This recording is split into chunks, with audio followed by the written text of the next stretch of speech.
2023 അവസാനം കൊൽക്കത്തയിൽ പോയി മോഹൻ ബഗാനെയും പരാജയപ്പെടുത്തി ISL പോയിന്റ് ടേബിളിൽ തലപ്പത്തേക്ക്. AFC ഏഷ്യൻ കപ്പിന്റെ ഇടവേളക്കായി ISL മത്സരങ്ങൾ താൽക്കാലികമായി നിർത്തിവെച്ചപ്പോൾ ഇതായിരുന്നു കേരള ബ്ലാസ്റ്റേഴ്സിന്റെ അപ്പോഴത്തെ സ്ഥിതി. എന്നാൽ പിന്നീട് നടന്നത് അത്രയും ഒരു ദുസ്വപ്നം പോലെ മറക്കാൻ ശ്രമിക്കുകയാണ് ആരാധകർ മുഴുവനും. സൂപ്പർ കപ്പിൽ ഗ്രൂപ്പ് സ്റ്റേജിൽ തന്നെ പുറത്താകുന്നു. ISLലും തുടരെ തോൽവികൾ. ഇതിനിടയിൽ വിജയിക്കാൻ കഴിഞ്ഞത് ഒരേയൊരു മത്സരം മാത്രം.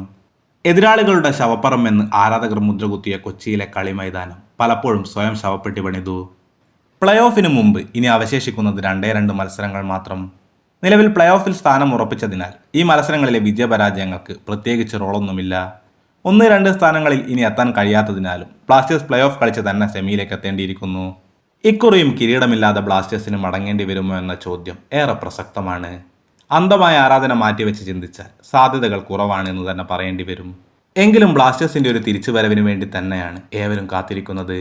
ഇവാൻ വുക്കമനോവിച്ച് എന്ന പരിശീലകന്റെ തന്ത്രങ്ങളിൽ നമുക്ക് വിശ്വാസമർപ്പിക്കാം. Play off, semi final, final, ഈ 3 കടമ്പകൾക്കപ്പുറം വർഷങ്ങളായി നാം കാത്തിരിക്കുന്ന ഒരു സ്വപ്നം ഒളിഞ്ഞിരിപ്പുണ്ട്. തുടർ പരാജയങ്ങളുടെ ബന്ധനങ്ങളിൽ നിന്നും മോചനം നേടി വിജയവഴിയിൽ ബ്ലാസ്റ്റേഴ്സ് തിരികെ എത്തട്ടെ എന്ന പ്രത്യാശകൾ മാത്രം. അങ്ങനെ ഒരു ISL സീസൺ കൂടെ അതിൻ്റെ അവസാനത്തിലേക്ക് അടുക്കുന്നു. ഇക്കുറി ആരായിരിക്കും ആ കിരീടത്തിൽ മുത്തമിടുക? നിങ്ങളുടെ അഭിപ്രായങ്ങൾ കമൻറ്റ് ബോക്സിൽ രേഖപ്പെടുത്തൂ. കൂടുതൽ ഫുട്ബോൾ വാർത്തകൾക്കായി ഈ ചാനൽ മറക്കാതെ സബ്സ്ക്രൈബ് ചെയ്യൂ.